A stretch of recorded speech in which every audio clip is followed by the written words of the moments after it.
was gonna do my normal walk in, but I just didn't want to anymore. Welcome back to another episode of the Really Bad Podcast. My name is Bex, but my mom calls me Justin.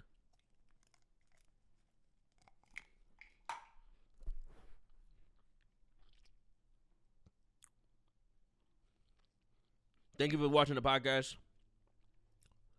You've prevented me from offing myself, so I appreciate it. Shout out all the big women. But this episode, I'm be honest with you, you can skip it. Fuck you. The structure of the podcast is going to change a little bit. It'll be fun. I think you'll see it won't be like a departure from like just talking my shit, but I'm definitely going to change up a little bit, especially for the solo episodes, so.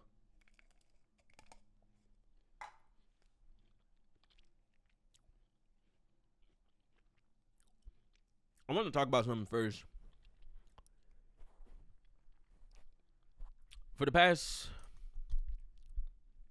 however long I've had social media, I've really tried to keep my like true private life away from the internet.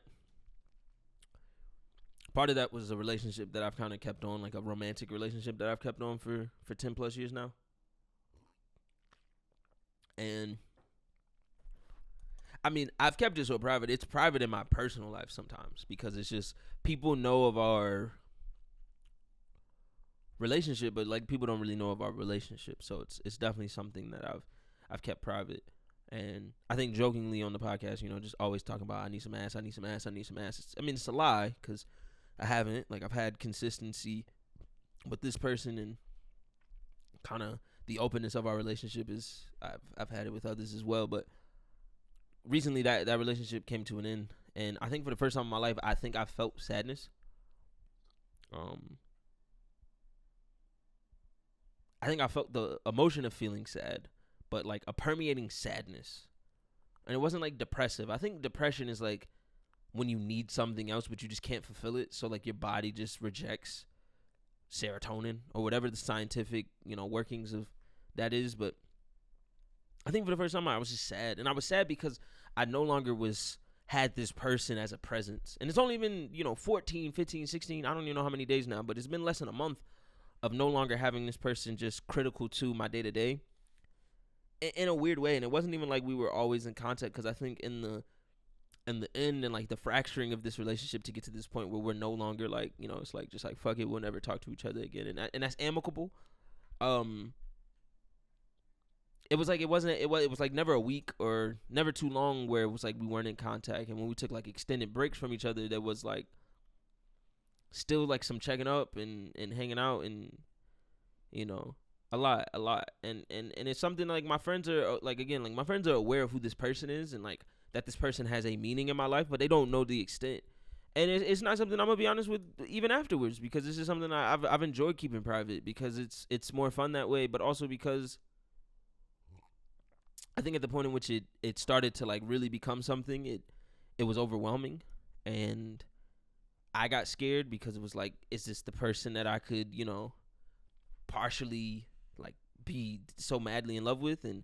And then another part of me was just like, well, it's just nobody's business. And I've been public with that person in like little scenarios, but yeah. This one is heavy. This one is heavy. So thank you to that person. You've been a great service. But I'm back outside. Sorry. I was eating blueberries, frozen blueberries and shit. You feel me? So my mouth purple and shit. I'm back outside trying to see what them hoes on. I had a barbecue a couple weeks ago, and it was a pro Roe v. Wade summer, because that's what it is, man. I'm free.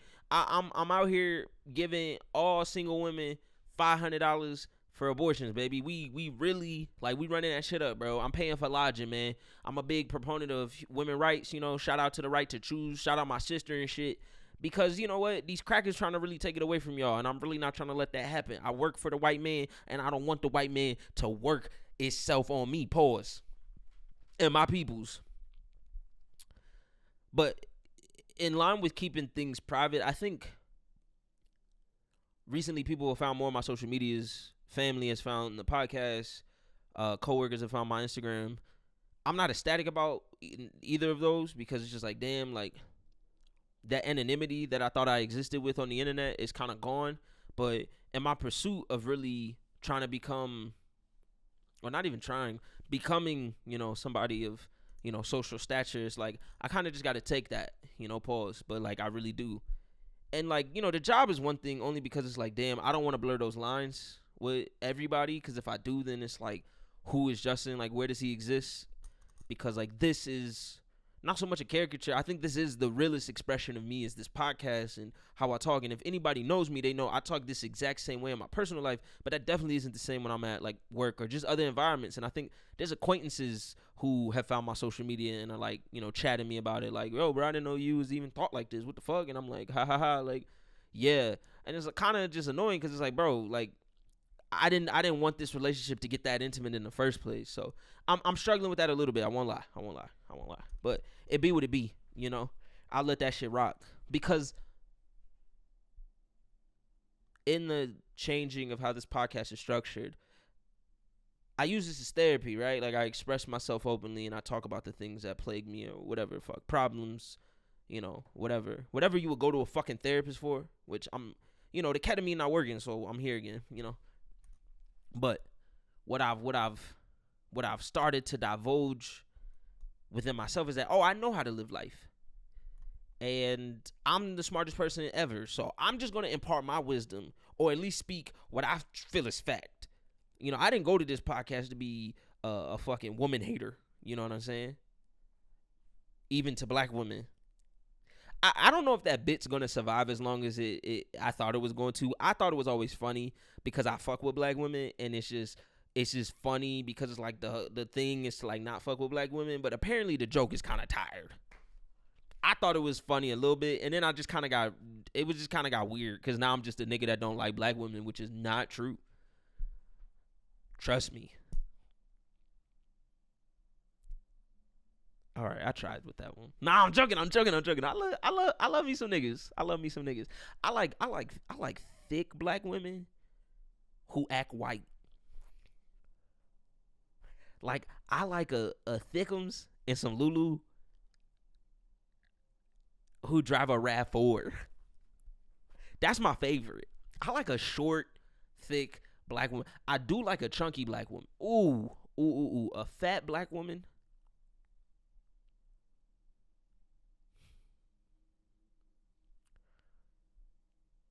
I can't even say. My little chunky monkey.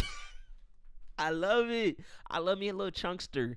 It's a torta, a chunky monkey, and then a white waistband. That's what we call the fat white women. Because they just holes. You just plug them. You know what I mean? All right, that was fucked up. That was my last joke. White people, if you saw that, I'm so sorry. That was just a joke. I like big white women too. Just in theory. But I want to talk about life and purpose because doing this, I think, is fulfilling my purpose. I think my purpose in life is to be somebody who just talk. I don't know what orating does. I don't know if this is cathartic for y'all to listen to me just talk about my problems. I don't know what keeps certain people outside of my close friends coming back to this podcast, coming back to the clips on the TikTok. I really don't fucking know. But I know for me, it's just my honesty. And it's the reason I like doing this because I just like being honest. And a part of that had me really perplexed recently because of just, the dissolving of a relationship, the blending of lines with friends and acquaintances and some interactions that I've had recently. But I saw something that sparked a thought. And I've seen it ad nauseum now. I don't know if just my algorithm is pumping this now to make me convince myself of something, but the expression or the principle of life being, or a meaning of life being that we are here for the service of others. Like as a human, your main reasoning for being here is to serve those around you and serve those closest to you and serve the greater good of, the society that you live in, the culture that you belong to, the ethnicity that you come from. And I keep hearing that in so many ways. And of course, it's driven by God. I'm a spiritual person. I'm not religious whatsoever. I believe that religion is the confines of all thought because there's no true expression in religion. only group thought. And with that, I believe that you are vapid and void of creativity, because if you don't allow yourself to interact and flirt with the extremes of life that kind of go against morality in a lot of cases, I believe you really don't have a full grasp on life to really make these like moral declarations of what life is. And I don't believe that morality is religious. I believe it is completely societal, because religiously 1,000 years ago, fucking your 12-year-old daughter was cool, because it was like, yeah, nigga, you gotta like bring life into this world.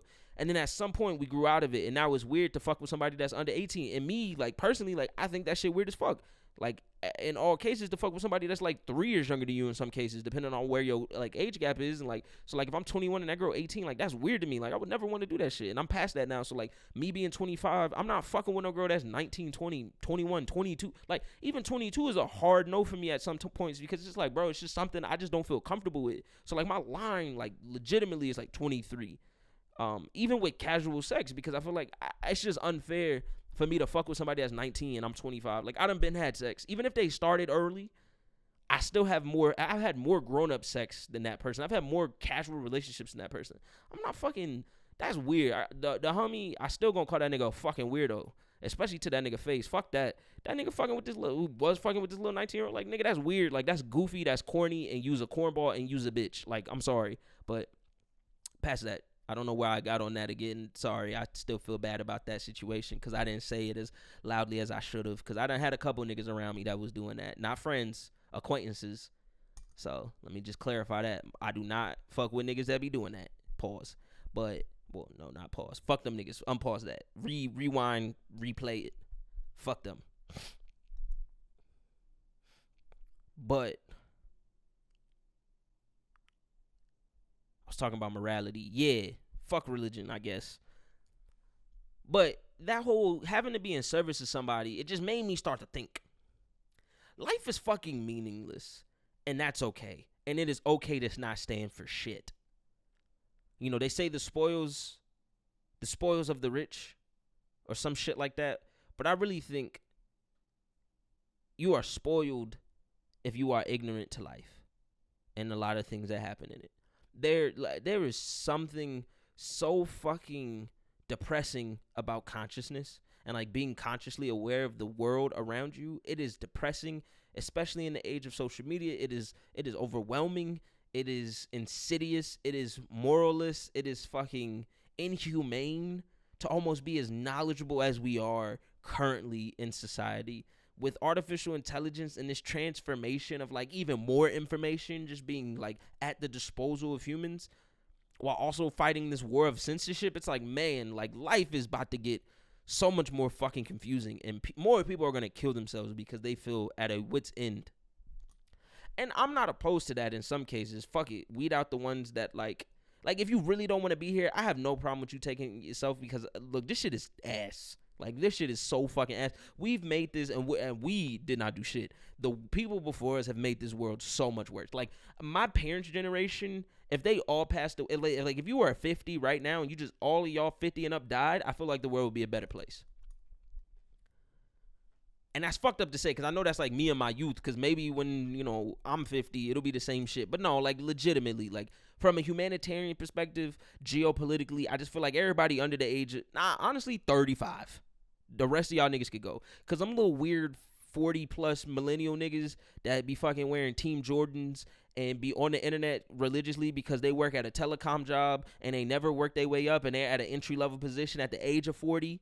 You know, don't have a 401k because they've never contributed to it. They got 3 kids that they can't even put through public school with free lunch because they broke as shit. Like, some of y'all need to go because y'all over here more obsessed about what LeBron just did last night, crying about some shit, even though the only way that you can watch the game is if you have Stream East because you can't afford YouTube TV, you broke ass bitch. Like, I'm tired of y'all niggas. Y'all niggas on Android cell phones, not because you like Android more, but because the only way you got a phone is if you go to Metro PCS, because you didn't try or apply yourself in school, even when you had the ability to, you know, go into vocational school and it was free because they had funding back then in 1995. You know, 96, 2003. You graduated high school in 2006. You ain't do shit with your life. You went to fucking University of fucking Phoenix. You got yourself a communications degree or whatever bullshit they was handing out back then, and you still went to go work at Amazon. You a weirdo.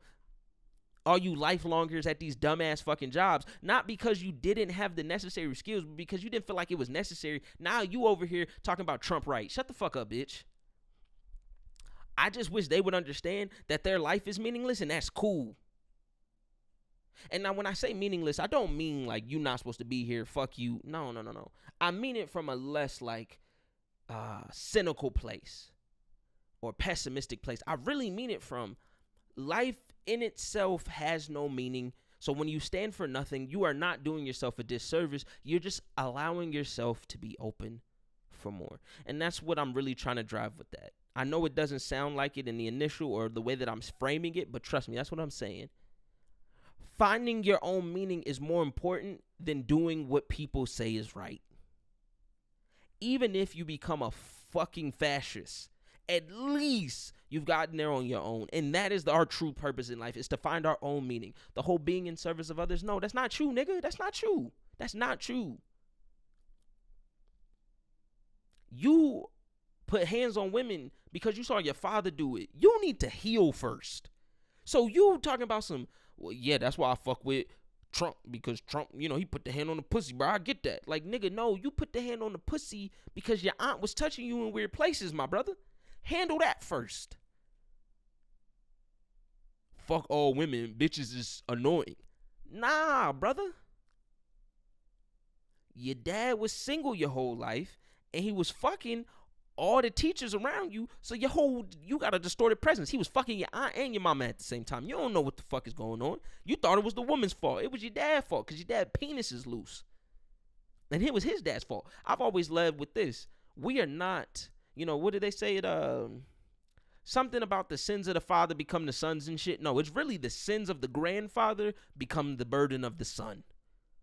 It skips that generation and comes down, because all the dad is doing is just mocking what he saw before at this point. All you're going to do is just mock. It's just a continuous, like, perpetual cycle. But it always jumps a generation, because really the innocence is in the one in the middle who has no choice. The opposite of that is the one outside of that, The one who is actually in opposition to it is the one outside of that. So if you just conform to group thought, use a bitch. I know I'm saying a lot, and this sounds like just scattered thought, but I promise you it's making sense. You just got to listen back maybe like 7 times. This is going to be a short podcast. I'm going to end this soon. But standing for nothing. And part of that came from a discussion I had recently about the Israel-Palestine conflict. Because I'm pro-Palestine. I've always been pro-Palestine. But my knowledge base really didn't become like I didn't find the flaws in my own knowledge of the history of Palestine. And, fuck Israel. Just Palestine as a whole. And the conflict and those people until October 7th. When I was forced to become... I don't want to say knowledgeable, because I knew what was going on. But yeah, let's be honest, when I was forced to care about it. Because the Russia-Ukraine shit ain't never moved me. Both of them people, I don't give a fuck about what happens over there at all. But when I look at the Palestinian conflict, and I look at the West Bank, and I look at Gaza, and I look at the police state and the literal, I heard it from Mark Lamont Hill, but the open air prison that is Palestine, that is Gaza, and this kind of just convoluted conversation of Hamas, terrorists, or, freedom fighters, whatever the fuck you want to, whatever fucking way you go about it. I had a knowledge of it, and I've always known it. I've always said it in passing, free Palestine. This is fucking 2016, 2015, right? I've always known it. But it had no bearing in my day-to-day, because it wasn't a thing for me, because I don't fucking live over there, and nor do I live near it, nor do I have any Palestinian friends, I don't even have any Jewish friends, to be honest with you. I thought I did. That nigga wasn't even Jewish for real, because his daddy Jewish, his mama not. So really, I ain't even had no Jewish friends for real. So I ain't never really interact with that, especially not in the deep south. I never interacted with that shit. But then when October 7th happened, I had to become present. And I was finally forced to stand for it. Though I said it in passing, now it was time. Before, it was okay that I had nothing to go about. And it was okay for all of y'all pre-October 7th to not know what the fuck was going on. But and whatever side you chose, and I'm not really going to be a stickler about that, because at the end of the day, it's all indoctrination. No matter which side you stand on, you have to become indoctrinated. So somebody on whatever side has to then continuously inform you for you to then make your opinion. And it's just how society works. We're just dumb. We're dumb as that. We need group thought.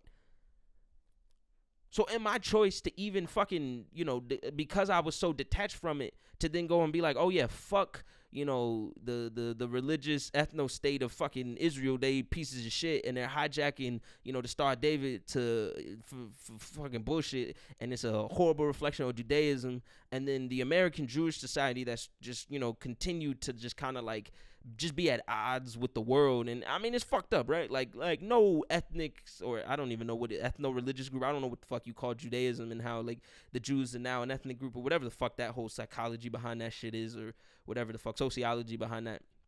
But like anybody would say that's fucked up, that now all of them, it's just a repeat of the 1940s, and they'd be like, fuck Hollywood because the Jews fucking own that, and it's some fucking hillbilly in the middle of fucking Tennessee who fucking siphons gas because that nigga needs a buzz because he can't afford fucking alcohol. Like, I'm not gonna listen to that dumb fuck, even though there's 72 million of them that voted for the fucking quack that's in the fucking White House now. Like, it's just like that's just so much more. Like, I've never had an issue with Jewish Americans, but I've had an issue with Israel. I've never had an issue with Judaism, but I've had an issue with Israel. You know what I mean? Like, I've always been able to separate the two because I just feel like that's unfair. It's like, I've always had an issue with gang violence. I ain't had an issue with niggas. You know what I mean? Like, that's how it always felt with me. Like, I love black people, even the ones participating, but gang violence, I don't fuck with that. I fuck with Los Angeles. I don't fuck with the sections of Los Angeles where I can't wear a hat. You know what I mean? Like, that's just something I've never been able to align myself with. It felt malignant. It felt like it was something that was just truly, I don't know if malignant was the right word, but I think it is. Don't worry about it. I'm not even gonna fact check myself. Fuck it. It was malignant. Because it was okay for me to stand for nothing until I had to, and that's okay in life. Life is meaningless, so find your own meaning and purpose in it, regardless of fuck what people are saying. And a part of that, I got to that because I recently, and then I'll end with this, I hate somebody. Like, I have a vitriol. I hate two people. I've only actually hated two people in my life. And the latter, who's more important to this conversation, this is of recent that I've hated this person. I've always disliked them, but now it's hate. The first person I've always hate, his name is Josh Stroud. I've always hated this nigga, and I have no reason to hate this nigga. Actually, I do have reason to hate this nigga of recent information that I found out, because that nigga weird. But I have no real reason to hate this nigga, but I've always hated him. Can't tell you why. He was the ugly nigga that came to our school who was dark as shit and tried to fuck all the fat white women. So off rip, I did not like him. And nobody liked him. Even the people that liked him didn't like him when he first showed up. Niggas was weird as fuck. As high school went on, the more I interacted with this nigga, the less and less I hated this nigga. I mean, no, my bad. The less and less I gave a fuck and wanted this nigga to just be gone of my life. So I've seen him in passing throughout the years post high school, and every moment I see him, I'm just like, I fucking hate you. He's a bitch. That has no meaning. That's a meaningless hate. I don't even know. I didn't have no reason to say that. I just wanted to say, I fucking hate him. Stroud or any of his friends that see this, feel free to send this to them. I still hate this nigga. It's not beef. I don't care what happens to this nigga, like, for better or for worse. If he becomes the most successful person in the world, I would not care, because I hate this nigga. I hate everything to do with him. I'll be honest with you. That nigga brother used to come to my dad's establishment. My dad hated his brother. So I'm gonna be honest with you, maybe it's just a family that I just hate. Maybe it's ingrained in me to hate him. His mama tried to press my mama over some shit happened when we was kids. My mama hate his mama. So like, we all just hate y'all niggas. I don't really give a fuck. I had no reason to go into that, because really the person I want to talk about next is really the person I hate. But it's because of the conversation of life is meaningless and people don't stand for shit, and it's okay to not stand for shit, but it's also okay to shut the fuck up. Sorry, Josh Stroud. I didn't mean to put you out like that, but you's a bitch.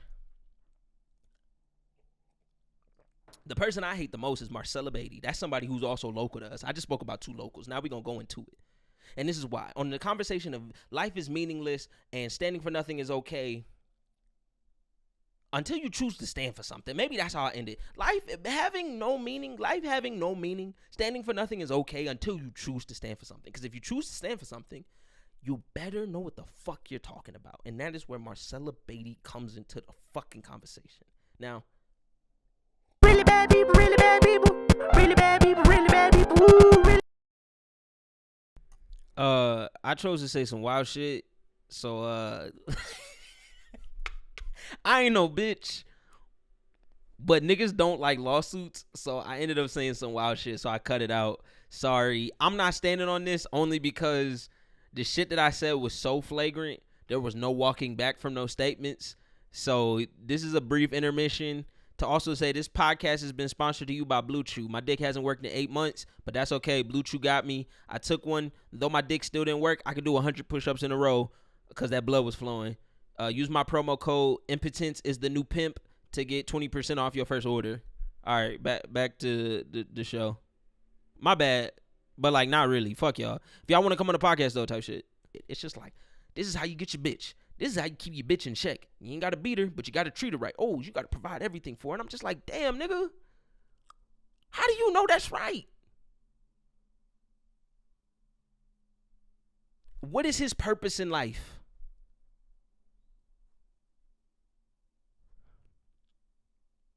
You know what? I'm gonna make a choice. You guys are gonna get to this part and you're gonna be like, what the fuck happened? I cut out some of it because I'm just gonna leave it at that. I hate these niggas. Those two niggas I said, I hate them. Fuck them. I don't care for them, not any. And if they ever want to come on the podcast and want to verbalize they fade, we could verbally fade. I'm too grown to fight, and this isn't like a shooting worthy. So like I'm not finna pull a weapon. But if y'all want to verbalize your disagreement with me, or if you want to talk shit, run that. But one of y'all got a rape charge. I'm not gonna say who. Bitch. Life is meaningless. Derive what meaning you want of it. Fuck everything. Fuck everybody. Live your life. Fuck it. Bro, fuck every girl you want. Women, fuck every man you want. Get abortions. Fucking, yeah, scoop that uterus out. Fucking rob somebody. Just don't kill nobody. Don't do victimless crimes. You know what I mean? Actually, I take back the robbing. Rob the rich. You know, steal from a corporation or something. But other than that, man, just live your life and just love your life, you know. Maybe this is going to be a good idea to make these like the solo episodes of just how I view the world, because this might be the thing that gets me canceled. But also, fuck it. Free Palestine. Free all the fat women out there from the clutches of obesity. Free all the midgets. I feel like y'all don't get enough love. Or the ones that don't go by midget no more. What is it, little people? Free all the short niggas that be claiming they little people, like myself. Damn, man. I don't know, man. Shout out Bill Nye the Science Guy for keeping us, you know, like in check our childhood. Y'all niggas is really missing that right now. You know what I'm saying? That's why y'all niggas is fucked up. Yeah, man, another shout out. Like I'm again, my relationship with certain people have ended. So like I'm really looking for some ass and some love. I'm really looking for love. Fuck the ass. The ass shit is obsolete. I'm really yeah, I could probably fuck a hole through a nah, I'm joking. I was about to say I can fuck a hole through a mattress. No, I can't.